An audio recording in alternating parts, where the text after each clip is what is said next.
भगवान श्री कृष्ण कहते हैं जो हुआ अच्छा हुआ, जो हो रहा है अच्छा हो रहा है, और जो होगा वह भी अच्छा ही होगा। तुम भूत का पश्चाताप मत करो, भविष्य की चिंता भी मत करो, अभी तो वर्तमान चल रहा है। दोस्तों, एक बार की बात है, एक राजा और मंत्री कुछ सैनिकों को लेकर जंगल में शिकार पर गए। शिकार के समय तलवार निकालते हुए राजा का अंगूठा कट गया। राजा परेशान हो गए। उसने तुरंत अपने सैनिकों से कहा, सैनिकों जल्दी से जाओ और वैद्य जी को बुलाकर लाओ। देखो मेरा अंगूठा कट गया, कितना खून बह रहा है। इतने में पीछे से मंत्री आए और बोले कि इस चोट पर कपड़ा बांध लीजिए और आराम कीजिए, जो होता है अच्छे के लिए होता है। राजा को मंत्री पर गुस्सा आ गया। वह मंत्री से बोले, मंत्री ये बात तुम कह रहे हो, मैं तो तुम्हें अपना हितैषी समझता था। राजा ने सैनिकों को आदेश दिया कि मंत्री को ले जाकर कारागार में बंद कर दो, पूरी रात कोड़े से पीटना और सुबह फांसी पर चढ़ा देना। महाराजा की आज्ञा पाकर सैनिकों ने मंत्री को बंदी बना लिया और राजमहल के कारागार में ले जाकर बंद कर दिया। राजा कुछ सैनिकों को लेकर शिकार के लिए फिर से जंगल में निकल गए और फिर कुछ समय बाद जंगल में तूफान आया, जिससे राजा अपने सैनिकों से बिछड़ गया। भटकते भटकते राजा भीलों के बस्ती में पहुंच गए, जिसे वहां के लोग उन्हें उठाकर ले गए और उनकी देवी के सामने जाकर बिठा दिया। पुजारी उसकी बलि चढ़ाने वाला ही था कि एक भील बोला, इसका तो अंगूठा कटा हुआ है, ये तो अशुद्ध है, हम इसकी बलि नहीं दे सकते। और उन्होंने इस तरह राजा को छोड़ दिया और राजा की जान बच गई। फिर चूंकि अब राजा को समझ में आया कि जो होता है अच्छे के लिए होता है, उसे याद आया कि आज सुबह मंत्री को फांसी लगने वाली है। वह भागा भागा आया। उसने देखा कि मंत्री फंदे को गले में पहनकर खड़ा है। राजा ने उसे नीचे उतरवाया और उसके पैर पकड़ लिए और फुट फुट कर रोने लगे। राजा ने अपनी सारी घटना मंत्री को सुनाई और माफी मांगने लगा। मंत्री बोला, माफी वाफी मांगने की जरूरत नहीं है महाराज, जो होता है अच्छे के लिए ही होता है। राजा बोला, मंत्री क्या तुम सच में पागल हो? मेरी नासमझी की वजह से रात भर तुमने कोड़े खाए और फिर भी कहते हो जो होता है अच्छे के लिए होता है। फिर मंत्री बोले, महाराज यदि मैं यहाँ कोड़े नहीं खा रहा होता तो आपके साथ होता, और यदि मैं आपके साथ होता तो वो लोग मेरी बलि चढ़ा देते। अब राजा को समझ में आया कि सच में जो होता है अच्छे के लिए होता है और ईश्वर जो भी कुछ करता है अच्छे के लिए ही करता है। दोस्तों, जब कोई चीजें हमारे मन मुताबिक नहीं होती है तो हम चिंतित और उदास हो जाते हैं, जबकि हमें ऐसा करने से बचना चाहिए और सब कुछ ईश्वर की आज्ञा मानकर उनके भरोसे छोड़ देना चाहिए, क्योंकि जो कुछ भी हो रहा है या होने वाला होता है वे सभी चीजें हमारी अच्छे के लिए होता है। भगवान श्री कृष्ण कहते हैं, तुम्हारा क्या गया जो तुम रोते हो? तुम क्या लाए थे जो तुमने खो दिया? तुमने क्या पैदा किया था जो नष्ट हो गया? न तुम कुछ लेकर आए, जो लिया यहीं से लिया, जो दिया यहीं पर दिया, जो लिया इसी भगवान से लिया, जो दिया इसी को दिया। खाली हाथ आए, खाली हाथ चले। जो आज तुम्हारा है कल किसी और का था, परसों किसी और का होगा। तुम इसे अपना समझकर मग्न हो रहे हो, बस यही प्रसन्नता तुम्हारे दुखों का कारण है। श्री कृष्ण कहते हैं, क्यों व्यर्थ चिंता करते हो? किससे व्यर्थ डरते हो? कौन तुम्हें मार सकता है? आत्मा न पैदा होती है न मरती है। दोस्तों, जीवन और मृत्यु भाग्य की बात है, इससे कहीं भी छिपा या बचा नहीं जा सकता। जब तक जिंदगी है तब तक कोई आपको मार नहीं सकता, लेकिन अगर मृत्यु निकट हो तो कोई कोशिश आपको बचा नहीं सकती। एक बार की बात है, एक कौवे की गरुड़ से दोस्ती हो गई। दोनों काफी समय साथ गुजारते थे। उनमें मित्रता इतनी गहरी हो गई थी कि आपस में कभी कोई बात नहीं छिपाते थे। एक दिन दोनों एक नदी के किनारे पेड़ पर बैठे बात कर रहे थे। तभी एक यमदूत उधर से गुजरा। वो कौवे को देखकर मुस्कुराया। गरुड़ और कौवे ने उस यमदूत को अनदेखा किया और अपनी बातों में लग गए। लेकिन अगले दिन फिर वही हुआ। दोनों बातें कर रहे थे तभी वो यमदूत फिर उधर से गुजरा। वो फिर कौवे को देखकर मुस्कुराया। इस बार कौवे को कुछ शंका हुई। उसने गरुड़ से कहा कि ये यमदूत मुझे देखकर कल भी मुस्कुराया था और आज भी वैसे ही मुस्कुराया, कुछ गड़बड़ है, हो सकता है मेरी मृत्यु आने वाली है। गरुड़ ने उसे समझाया कि ऐसा कुछ नहीं है, ये एक संयोग भी हो सकता है, तुम चिंता मत करो। 2-3 दिन और ऐसे ही निकले। रोज यमदूत कौवे को देखकर मुस्कुराता। अब तो कौवे को यकीन हो गया कि निश्चित ही मेरी मौत नजदीक है। उसने गरुड़ से कहा, मित्र मैं मरना नहीं चाहता, लेकिन ये यमदूत जरूर 1-2 दिन में मेरे प्राण निकाल कर ले जाएगा। ये रोज ही मुझे देखकर मुस्कुराता है। गरुड़ को भी लगा कि हो सकता है कौवे का शक सही हो। उसने कौवे को धैर्य बंधाया। गरुड़ ने कौवे से कहा, तुम चिंता मत करो मित्र, मैं तुम्हें यहाँ से इतनी दूर ले जाऊंगा कि ये यमदूत तुम्हें दिखाई ही ना दे। गरुड़ ने कौवे को अपनी पीठ पर बैठाया और उस जंगल से हजारों किलोमीटर दूर कैलाश पर्वत पर ले गया। दोनों को अब ये डर नहीं रहा कि यहाँ कोई उन्हें परेशान कर सकता है। लेकिन वे जैसे ही कैलाश पर्वत पर पहुंचकर एक गुफा तक पहुंचे, वहां वो यमदूत पहले से ही मौजूद था। उसने कौवे को देखते ही उस पर पाश फेंककर उसके प्राण निकाल लिए। गरुड़ देखता रह गया। उसने यमदूत से पूछा, तुमने इसे मारा क्यों? यमदूत ने कहा कि इसकी मौत इसी समय लिखी थी, इसलिए इसके प्राण निकाल लिए। गरुड़ ने फिर पूछा, तो फिर तुम इसे देखकर उस जंगल में मुस्कुराते क्यों थे? इसे मारना ही था तो वहीं मार देते। यमदूत ने जवाब दिया, इसकी मौत कैलाश पर्वत पर ही लिखी थी, लेकिन 4-5 दिन पहले इसे उस जंगल में देखकर मुझे ये आश्चर्य हो रहा था कि ये इतने कम समय में वहां पहुंचेगा कैसे, क्योंकि इसके पंख भी छोटे हैं और ये लंबी उड़ान भी नहीं भर सकता, तो हजारों योजन दूर कैलाश तक ये पहुंचेगा कैसे? यही सोचकर मैं रोज मुस्कुराकर गुजर जाया करता था, लेकिन भाग्य देखो, तुम इसके परम मित्र ही इसे यहाँ तक इतने कम समय में ले आए। भगवान श्री कृष्ण कहते हैं, तू तन, मन और कर्म से खुद को मुझे समर्पित कर दे, मैं तुम्हें वो हर कुछ दूंगा जो तुम्हारे पास नहीं है, और जो तुम्हारे पास है मैं उसकी रक्षा भी करूंगा। तू जिस दिन से मुझसे निस्वार्थ प्रेम करने लगेगा, उस दिन से तू सिर्फ मेरा हो जाएगा और मेरे परम धाम को प्राप्त होगा। मित्रों, एक गांव में एक बूढ़ी औरत रहती थी। उसका नाम सावित्री था। सावित्री का आगे पीछे कोई नहीं था, इसलिए वह बेचारी अकेली रहती थी। एक दिन उस गांव में एक साधु आया। सावित्री ने साधु का बहुत ही प्रेम पूर्वक आदर सत्कार किया। जब साधु जाने लगा तो सावित्री ने कहा, महात्मा जी, आप तो ईश्वर के परम भक्त हैं, कृपा करके मुझे ऐसा आशीर्वाद दीजिए जिससे मेरा अकेलापन दूर हो जाए। अकेले रह रहकर उब चुकी हूँ। साधु ने मुस्कुराते हुए अपनी झोली में से बाल गोपाल की एक मूर्ति निकाली और बुढ़िया को देते हुए कहा, माए ये लो आपका बालक है, इसका अपने बच्चे की तरह प्रेम पूर्वक लालन पालन करती रहना। बुढ़िया माए बड़े लाड़ प्यार से ठाकुर जी का लालन पालन करने लगी। एक दिन गांव के कुछ शरारती बच्चों ने देखा कि सावित्री मूर्ति को अपने बच्चे की तरह लाड़ कर रही है। नटखट बच्चों को बुढ़िया से हंसी मजाक करने की सूझी।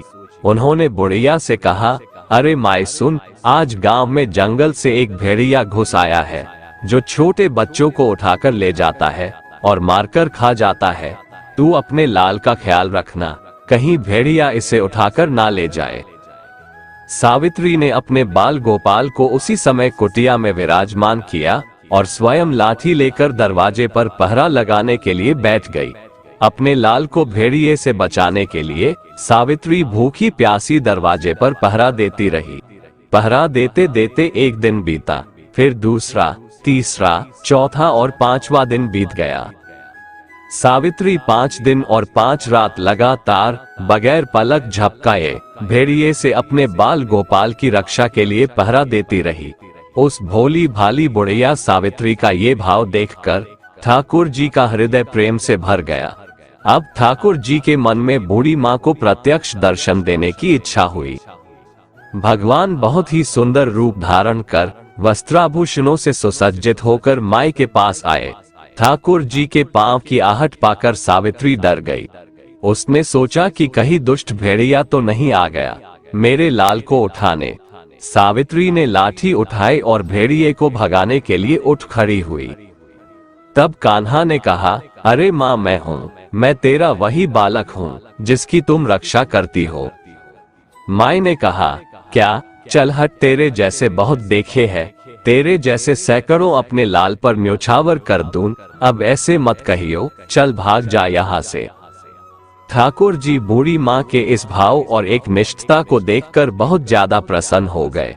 ठाकुर जी बूढ़ी माँ से बोले, अरे मेरी भोली माँ, मैं त्रिलोकीनाथ भगवान हूँ, मुझसे जो चाहो वर मांग लो, मैं तेरी भक्ति से प्रसन्न हूँ। बुढ़िया माई ने कहा, अच्छा आप भगवान हो, मैं आपको 100 प्रणाम करती हूँ। कृपा कर मुझे यह वरदान दीजिए कि मेरे प्राण प्यारे लाल को भेड़िया न ले जाए।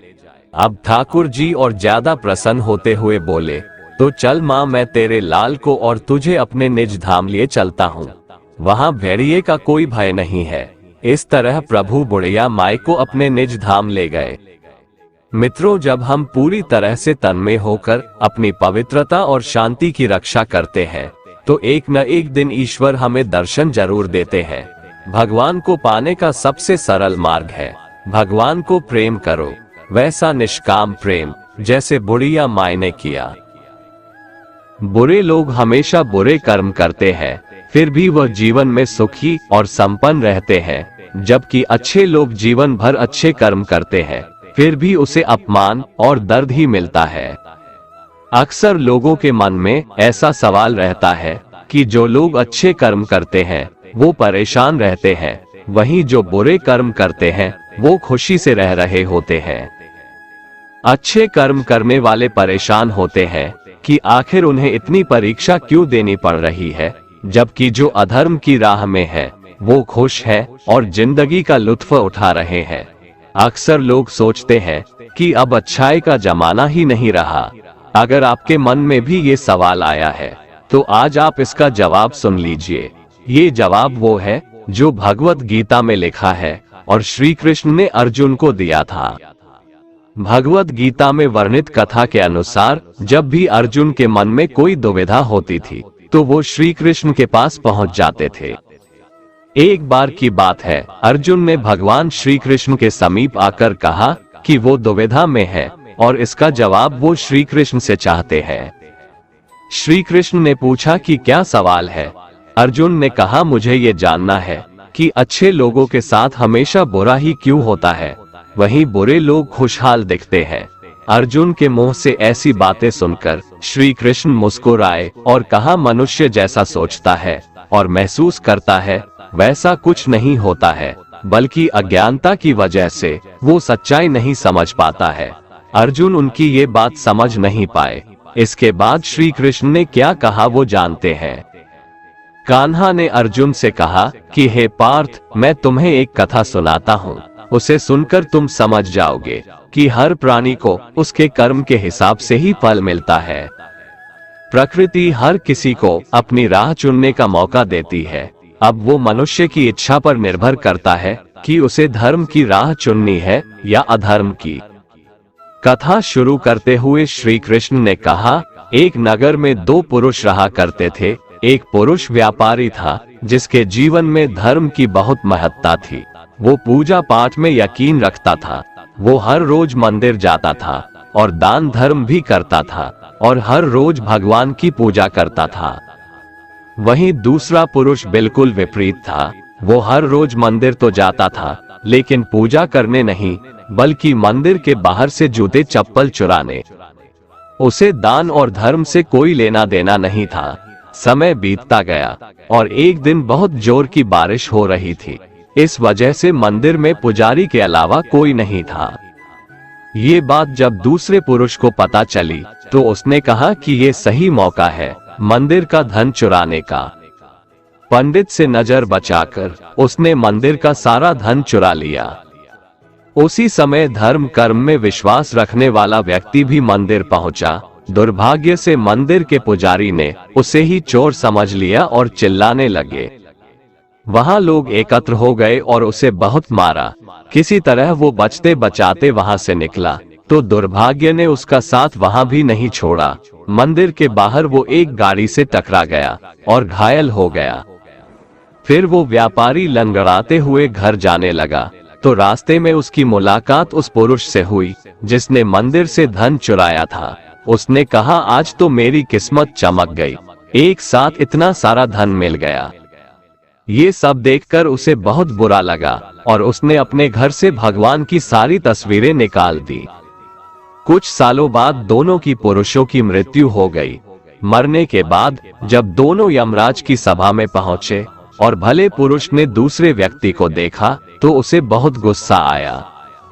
उसने क्रोधित होकर यमराज से पूछ ही लिया, मैं तो हमेशा अच्छे कर्म करता था, दान में विश्वास रखता था, उसके बदले जीवन भर मुझे अपमान और दर्द ही मिला, और इस व्यक्ति को नोटों से भरी पोटली, आखिर ऐसा भेदभाव क्यों? इस पर यमराज ने कहा, पुत्र तुम गलत समझ रहे हो। जिस दिन तुम्हारी गाड़ी से टक्कर हुई थी वो दिन तुम्हारे जीवन का आखिरी दिन था, परंतु तुम्हारे अच्छे कर्मों की वजह से तुम्हारी मौत सिर्फ एक छोटी से चोट में बदल गई। तुम इस दुष्ट व्यक्ति के बारे में जानना चाहते हो? दरअसल इसके भाग्य में राजयोग था, मगर इसके कुकर्मों और अधर्म की वजह से वो सिर्फ एक छोटी सी धन की पोटली में बदल गया। कथा सुनाने के बाद श्री कृष्ण अर्जुन से कहते हैं, पार्थ क्या अब तुम्हें तुम्हारे सवाल का जवाब मिल गया? ऐसा सोचना कि भगवान तुम्हारे कर्मों को नजरअंदाज कर रहे हैं, ये बिल्कुल भी सत्य नहीं है। भगवान हमें कब, क्या, किस रूप में दे रहा है, मनुष्य को समझ में नहीं आता है, मगर आप अच्छे कर्म करते रहें तो भगवान की कृपा हमेशा बनी रहती है। इसलिए अपने अच्छे कर्मों को बदलना नहीं चाहिए, क्योंकि उसका फल हमें इसी जीवन में मिलता है।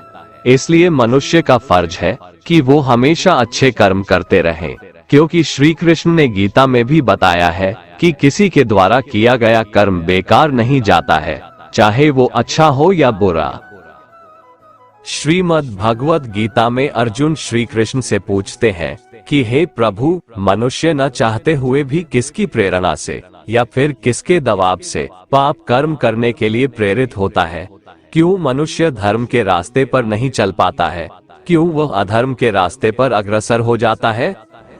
श्री भगवान ने कहा, हे अर्जुन, रजोगुण से उत्पन्न होने वाले काम वासना और क्रोध ही इसका कारण है, और यही सबसे बड़ा पापी है। तू इन्हें ही इस संसार में अग्नि के समान कभी न तृप्त होने वाले महान शत्रु समझ।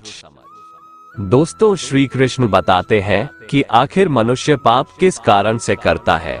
कारण है रजोगुण। इसी की वजह से काम, क्रोध या राग द्वेष जैसे भाव पैदा होते हैं, जो कि पाप की वजह होते हैं।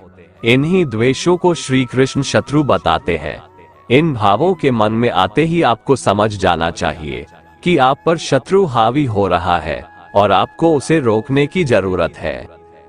जिस प्रकार धुएं से अग्नि और धूल से दर्पण ढक जाता है तथा जिस प्रकार गर्भाशय से गर्भ ढका रहता है, उसी प्रकार कामनाओं से ज्ञान ढका रहता है। और जब ज्ञान ढक जाता है तब हमारे अंदर काम, क्रोध, राग, द्वेष जैसे भाव उत्पन्न होते हैं और हमसे पाप कर्म करवाने के लिए उत्साहित करते हैं। इसलिए श्री कृष्ण इन्हें शत्रु बताते हैं। हे कुंती पुत्र, इस प्रकार ज्ञानी पुरुष का ज्ञान भी अतृप्त कामना रूपी नित्य शत्रु से ढका रहता है, जो कभी भी संतुष्ट न होने वाली अग्नि की तरह जलता रहता है। काम, क्रोध, मद, लोभ और मोह को नियंत्रण में रखना ही इस आग को बुझाने का एक तरीका है। इंद्रियां, मन और बुद्धि को कामना की प्रजनन भूमि कहा जाता है, जिनके द्वारा यह मनुष्य के ज्ञान को आच्छादित कर लेती है और जीवात्मा को मोहग्रस्त कर देती है। अतः हे भरतवंशियों में श्रेष्ठ अर्जुन, तू प्रारंभ में ही इंद्रियों को वश में करके आत्मज्ञान और आत्म साक्षात्कार में बाधा उत्पन्न करने वाली इन महान पापी कामनाओं का ही बलपूर्वक खात्मा कर दे। श्री कृष्ण अर्जुन को सलाह देते हैं कि इससे पहले कि काम, क्रोध, लोभ जैसे शत्रु तुम पर कब्जा कर ले, तू अपनी इंद्रियों को वश में करके अपने काम क्रोध को मार दे। ये काम, क्रोध जैसे शत्रु ही हैं, जो हमारे अंदर मौजूद ज्ञान को खत्म कर उनमें अज्ञान पैदा करते हैं और हमें धर्म के रास्ते से भटकाते हैं।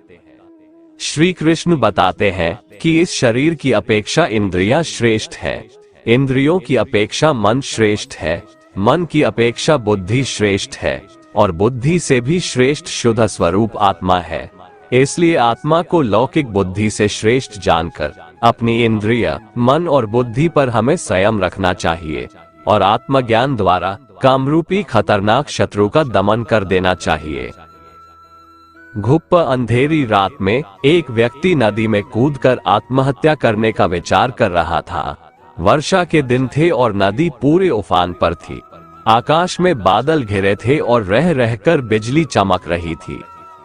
वो शख्स काफी धनी व्यक्ति था, लेकिन अचानक हुए घाटे से उसकी सारी संपत्ति चली गई थी। उसके भाग्य का सूरज डूब गया था। चारों ओर निराशा ही निराशा थी और भविष्य नजर नहीं आ रहा था।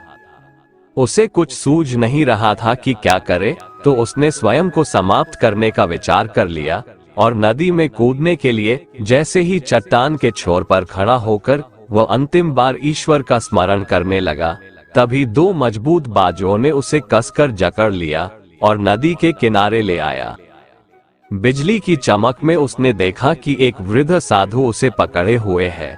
उस वृद्ध ने उससे निराशा का कारण पूछा और किनारे लाकर उसकी सारी कथा सुनी। फिर हंसकर बोला, तो तुम ये स्वीकार करते हो कि पहले तुम सुखी थे? सेठ बोला, हाँ, मेरे भाग्य का सूर्य पूरे प्रकाश से चमक रहा था। सब और मान सम्मान और संपदा थी। अब जीवन में सिवाय अंधकार और निराशा के कुछ भी शेष नहीं रहा।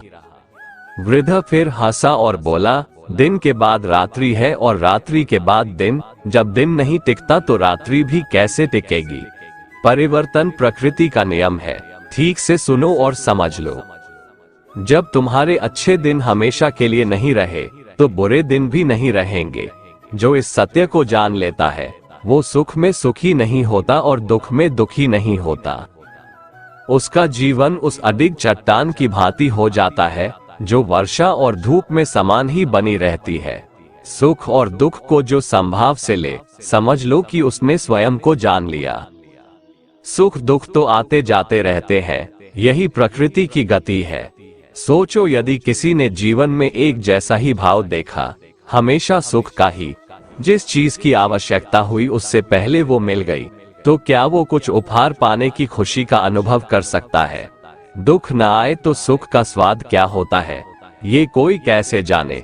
इसलिए जीवन में सुख और दुख दोनों जरूरी है। जो इस शाश्वत नियम को जान लेता है उसका जीवन बंधनों से मुक्त हो जाता है।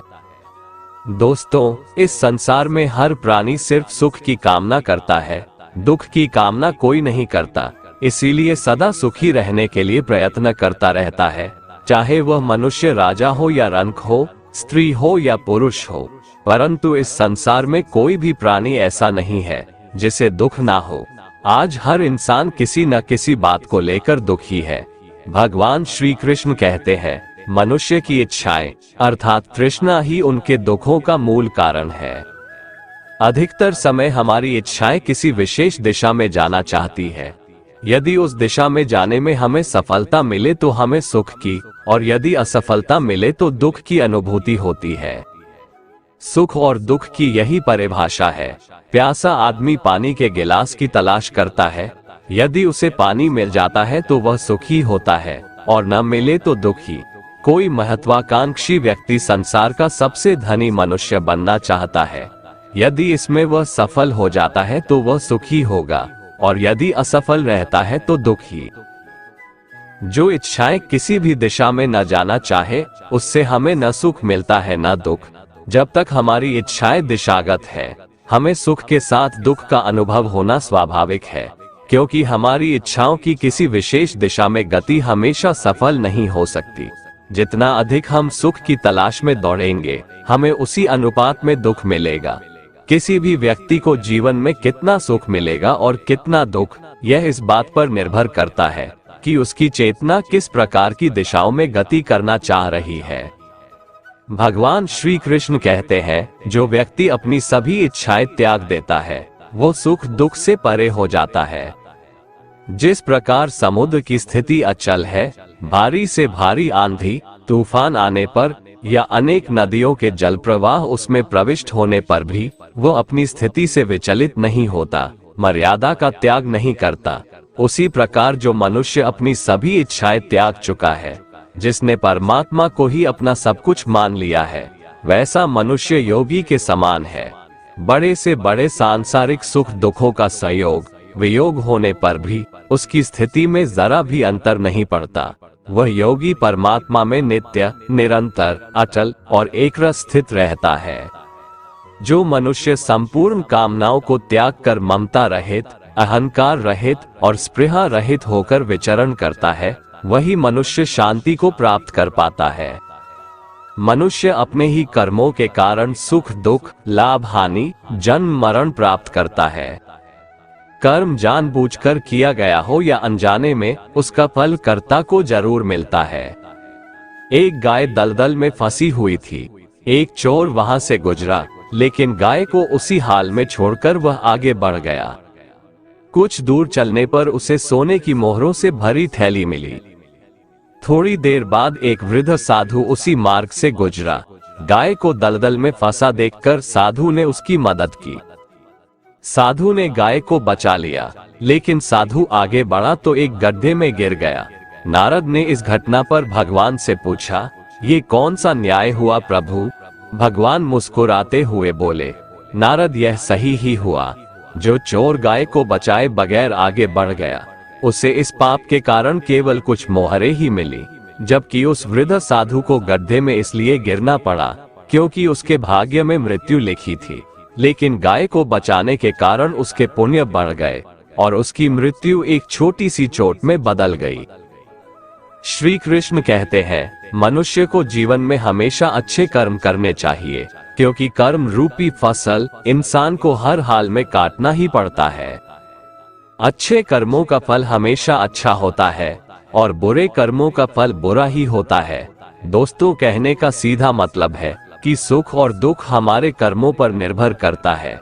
एक साधु पुरुष को दूसरों को सुखी देखकर सुख मिलता है, दूसरों की सहायता करके वह खुश होता है, और एक नीच प्रवृत्ति वाला मनुष्य को दूसरों को दुखी देखकर सुख मिलता है। कई बार प्रारब्ध अर्थात पूर्व जन्म में किए हुए गलत कर्मों की वजह से भी मनुष्य को दुख भोगना पड़ता है। इसलिए हमेशा प्रयास करें कि आपके द्वारा कोई बुरा कर्म ना हो। भगवान कहते हैं, जीवन में हमेशा सुखी रहने के लिए मुझसे नाता जोड़ो। जो मनुष्य मुझसे नाता जोड़कर श्रद्धा भाव से मेरी भक्ति करता है, मैं उसे वो हर चीज देता हूँ जो उसके पास नहीं है, और जो उसके पास है मैं हमेशा उसकी रक्षा भी करता हूँ। मैं अपने भक्तों को कभी दुखी नहीं देखना चाहता हूँ। भगवान श्री कृष्ण के इस वाणी को भक्त प्रहलाद के जीवन से जोड़कर अच्छे से समझा जा सकता है। गर्म तेल से भरी कढ़ाई में विष्णु भक्त प्रहलाद को बैठा दिया जाता है और चूल्हे की आग तेज कर दी जाती है, फिर भी भक्त प्रहलाद का तनिक भी बाल बांका नहीं होता है। प्रबल प्रेम के पाले पड़कर प्रभु को नियम बदलते देखा। अपना मान टले टल जाए, भक्त का मान ना टलते देखा। भगवान कहते हैं, जो मेरे भक्तों को कष्ट पहुंचाता है उसे मैं दंड देता हूँ। इसीलिए हे मानव, तुम मुझे अपना बना लो, मैं तुम्हें हर खुशी दूंगा। मेरी भक्ति के प्रताप से दुख तुम्हारे जीवन से कोसों दूर रहेगा। जो मेरी भक्ति नहीं करते हैं, जो पंच पापों में उलझकर भौतिक सुखों की प्राप्ति हेतु दिन रात प्रयत्न करते हैं, वो मन से सदा दुखी रहते हैं। उनके लिए जीवन और जीवन के बाद का जीवन बहुत ही कष्टदायक होता है। दुख आने का एक महत्वपूर्ण कारण मनुष्य का मोह भी है। मोह बुद्धि का अज्ञान होता है, और इसी अज्ञान के कारण मनुष्य भौतिक आकर्षण में फंस जाता है। वो जानता नहीं कि देह तथा समस्त भोग नश्वर है। जब मनुष्य सत, असत, नित और अनित के बीच का भेद जान जाता है, तब वह निराशक्त हो जाता है। उसे किसी भी चीज का आकर्षण नहीं रह जाता है। तब वह मनुष्य परम सुख की अनुभूति पाता है। अगर मनुष्य अपने इच्छाओं का त्याग करे, तो उसके जीवन में सुख के अलावा और कुछ नहीं होगा। मनुष्य के दुखों का एक और मुख्य कारण मृत्यु का भय होना भी है। श्री कृष्ण कहते हैं, मृत्यु एक अटल सत्य है जिसे कभी बदला नहीं जा सकता है। इस संसार का जब से निर्माण हुआ है तब से जन्म मृत्यु का चक्र चलता आ रहा है। जिस प्रकार मनुष्य अपने पुराने वस्त्रों को त्याग कर नए वस्त्र धारण करता है, ठीक उसी प्रकार आत्मा पुराने व्यर्थ शरीर को त्याग कर नए शरीर को धारण करती है। ये प्रकृति का नियम है। इस सत्य को स्वीकार करके भयमुक्त होकर आज में जीना चाहिए। ज्ञानी व्यक्ति ना तो मरने वाले का शोक करते हैं और ना ही उनका शोक करते हैं जो अभी जिंदा है, क्योंकि वो जानते हैं जो मर गया वो फिर से जन्म लेगा और जो जिंदा है वो एक दिन जरूर मरेगा। श्रीमद् भगवत गीता में भगवान श्री कृष्ण दुखों से मुक्ति पाने का उपाय बताते हुए कहते हैं कि मनुष्य को अपने मन को नियंत्रण में रखना चाहिए। परिस्थिति चाहे जैसी भी हो, बिना विचलित हुए अपने मार्ग पर सदा आगे बढ़ते रहना चाहिए।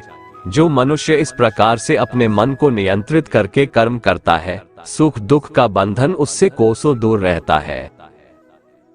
वे मूर्ख हैं जो प्रेम को बकवास कहते हैं। प्रेम इस संसार की मूल है, इसी से संसार बना है। रिश्तों में नियमित दूरियां रिश्तों को जोड़ती है और अनियमित दूरियां रिश्तों को तोड़ती है। मनुष्य अपने विश्वास से निर्मित होता है। जैसा वो विश्वास करता है वैसा वो बन जाता है। कृष्ण कहते हैं, धर्म के लिए लड़ना सीखो, अधर्मी का काल बनना सीखो और अपनों के लिए त्याग करना सीखो। सत्य हमेशा पानी में तेल की एक बूंद के समान होता है। कितना भी असत्य का पानी डाले वह हमेशा ऊपर ही तैरता है। अपने जीवन में कभी भी ना किसी को आनंद में वचन दो, ना क्रोध में उत्तर दो और ना ही दुख में कभी निर्णय लो। कोई आदमी चाहे लाख चीजें जान ले, चाहे वो पूरे जगत को जान ले, लेकिन अगर वह स्वयं को नहीं जानता तो वह अज्ञानी है। अपना काम बनाने के लिए लोग आपकी तारीफ करेंगे, आपसे रिश्ता बनाने की कोशिश करेंगे, लेकिन उनके व्यवहार को सच मानकर अगर आप फंस जाएंगे तो आगे चलकर आपको ही नुकसान होगा। अक्सर आपको चोट वही लोग पहुंचाते हैं जो आपके अपने होते हैं, जो आपके दिल के ज्यादा करीब होते हैं। गीता का ये सबसे महत्वपूर्ण ज्ञान है, क्योंकि महाभारत की लड़ाई पराये लोगों में नहीं थी, यह एक ही परिवार की लड़ाई थी। चाहे आप किसी की मदद करो या मत करो, लेकिन जानबूझकर कभी किसी का दिल नहीं दुखाना चाहिए, क्योंकि जब किसी का दिल आपकी वजह से दुखता है तो हमेशा याद रखना कि आपको भी वो दर्द एक दिन जरूर मिलेगा। कभी भी किसी भी चीज की अति नहीं करनी चाहिए, क्योंकि किसी भी चीज की अति आपको ही नुकसान पहुंचाएगी। इसलिए जीवन को संतुलन के साथ जीना चाहिए। जो आपके साथ अधर्म करे, पाप करे, गलत करे, उसे सजा जरूर देना चाहिए। अगर आप उसे सहते हैं तो वो आपके साथ और गलत करता है और आप उससे भी बड़े पाप के भागीदार बन जाएंगे। इसलिए ज्ञानी व्यक्ति को चाहिए कि वो अपने साथ हो रहे गलत का विरोध करना सीखे। दोस्तों, अगर आपको हमारा ये वीडियो पसंद आया तो कमेंट में जय श्री राधे कृष्ण लिखें और ऐसे ही प्रेरणादायक वीडियो देखने के लिए हमारे चैनल को सब्सक्राइब कर लें। जय श्री राधे कृष्ण।